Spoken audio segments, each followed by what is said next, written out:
ये जो निज़ाम अदल है, लोग कहते हैं कि ये की है, अगर माशरे को आपने सक्सेसफुल बनाना है, कामयाब माशरा बनाना है, तो पहली चीज़ यह है कि इंसाफ बहुत ज़रूरी है। तो इसको हम कैसे ओवरऑल कर सकते हैं, या फिर आप समझते हैं कि ठीक चल रहा है ये निज़ाम?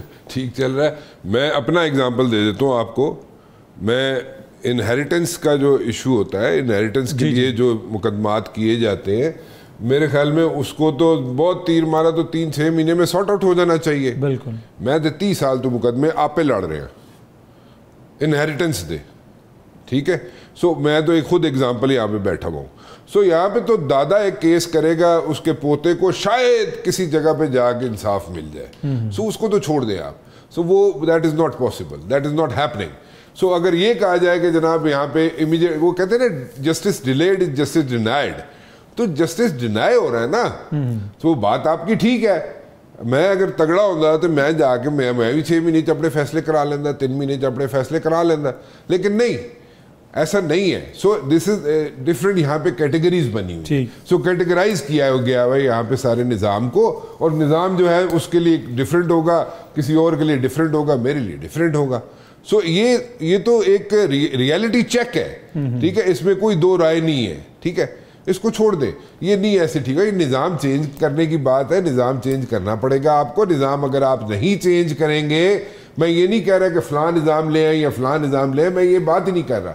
मैं सिर्फ ये कह रहा हूँ कि जब तक इस जुडिशल सिस्टम को, पुलिसिंग को, आप यहाँ पे सारे जो एजुकेशन है, एजुकेशन आप जो दे रहे हैं वो डिग्रियाँ बांट रहे हैं, आप डिग्रियां बांट रहे हैं, एजुकेशन नहीं दे रहे। हर गली में, मोहल्ले में, हर सड़क के कोने पे आप डिग्रियां बच्चों को बांट रहे हैं, लड़कियों को बांट रहे हैं, एजुकेशन नहीं दे रहे। तुसी डिग्रियां वंडदे पे हो, सिर्फ एजुकेशन नहीं दे रहे तुसी। वो इकोनॉमी पे बोझ ही पड़ता जा रहा है। लेकिन आप किसी भी, आप you have been living abroad, ठीक है, आप बता दें मुझे, एक यहाँ पे पूरा एक सिस्टम बना हुआ है बाहर में, किसी भी मुल्क में अगर वेस्ट में चले जाएं आप, तो अगर उसमें से, अगर मैं एग्जांपल दे रहा हूँ, उसमें से अगर 100 बच्चियों ने वहाँ से ग्रेजुएशन करनी है, तो एक परसेंटेज होती है जिसको खपाया जाता है हुकूमत के अंदर।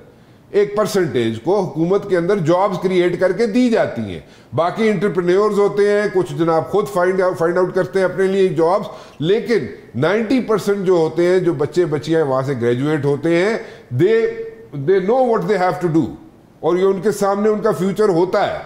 यहाँ पे आप डिग्रियां लेके बैठे हुए हैं, ठीक है, और एजुकेशन नहीं है, डिग्रियां हैं। चलो अगर डिग्रियां भी हैं, जॉब्स नहीं है, तो जॉब्स नहीं है, तो वो किस तरफ आपको लीड कर रहे हैं? आप उनको पढ़े लिखे ब्रेन्स को लीड कर रहे हैं टुवर्ड्स ऐसी चीजों में। बहुत सारे लोग तो मुल्क छोड़ के जा रहे हैं ना, ब्रेन ड्रेन तो हो चुका ना जी। अब तो सर्वे पे सर्वे आने शुरू हो गए। चले अगर आप 50% भी आप मान लें उन सर्वेस को, चले जी 50% आके झूठ है, लेकिन अगर 50% भी मान लें कि वो सर्वे ठीक है, तो फिर दैट मीन्स कि ब्रेन ड्रेन तो हो चुका, ठीक है, और बाकी जो रह गया उसमें भी ब्रेन ड्रेन होने के लिए तैयार बैठा है। They are on their toes, ठीक, कि सानू को अपॉर्चुनिटी लबे तसी निकली है। आपको लगता है कि हमारे मसाइल का हल जो है, यही जो अवाम की नुमाइंदा सियासी जमातें हैं, बुनियादी चाबी इन्हीं के पास है?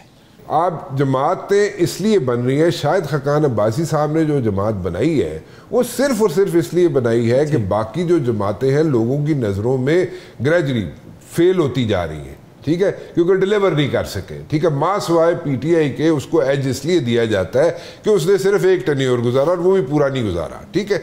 चले, उनके पास टीम नहीं थी, हम खुद कहते थे टीम नहीं है इनके पास, अच्छी डिलीवर नहीं कर सक रहे। जिस वक्त नो कॉन्फिडेंस मूव आया, उस वक्त जनाब उनके पास उनका ग्राफ जो था 9% पे था या 7% पे था, सारी बातें ठीक है, बट देन अगेन एक होप, रे ऑफ होप देने के लिए शायद खकान अब्बासी साहब ने एक नई पार्टी बना दी कि we will deliver and we will deliver like this, ठीक है। बाकी जो जमातें हैं उनको आप देखें तो वो रट ऑफ द मिल चल रहा है काम, ठीक है, उसमें कोई चेंज नहीं आ रही। उन्होंने सब ने 30-30, 35-35, 40-40 साल गुजार लिए, ठीक है, लेकिन डिलीवरेंस एज सच नहीं है। आज ये हालत है कि आप जो मर्जी निज़ाम लेके आ जाए। मेरा एक सवाल है, वो सवाल ये है जनाब कि आपने जो कर्जे लिए हुए हैं, ठीक है, प्रिंसिपल अमाउंट जो है वो तो कोई नहीं छोड़ता ना। प्रिंसिपल अमाउंट जो आपने लिया होता है, इंटरेस्ट तो छोड़ दें, इंटरेस्ट छोड़ दें आप, उसको 1 मिनट के लिए साइड पे रखते। जो प्रिंसिपल अमाउंट है वो तो देना है ना तुसी, चाहे वो कोई मल्टीनेशनल कंपनी हो, चाहे वो कोई स्टेट हो, वो तो आपने देना है कि नहीं देना? वो तो देना पड़ेगा ना। जो भी लैंडिंग एजेंसी है, चाहे IMF है, चाहे जो भी है, आपने वापस तो देना है वो। वो प्रिंसिपल अमाउंट कहां से लेके आएगा? जो भी निजाम लेके आएगा, ठीक है, जो भी हुकूमत आएगी, जो भी लेके आ जाए हुकूमत, जो भी सियासतदान आ जाए, किसी के पास भी जादू की छड़ी नहीं है कि एकदम से किसी के पास ये सोल्यूशन है, आके बताए हमें कि जी ठीक है प्रिंसिपल अमाउंट में इस तरह वापस कर दूंगा, it will take like 2 years 5 years 10 years time, interest जो है हम कोशिश करेंगे निगोशिएट करके कि उसको जनाब हम ना दें वापस। चले 1 मिनट के लिए समझ आ जाएगी, कोई बताए आके मुझे। किसी के पास सोल्यूशन नहीं है, किसी पॉलिटिकल पार्टी के पास सोल्यूशन नहीं है।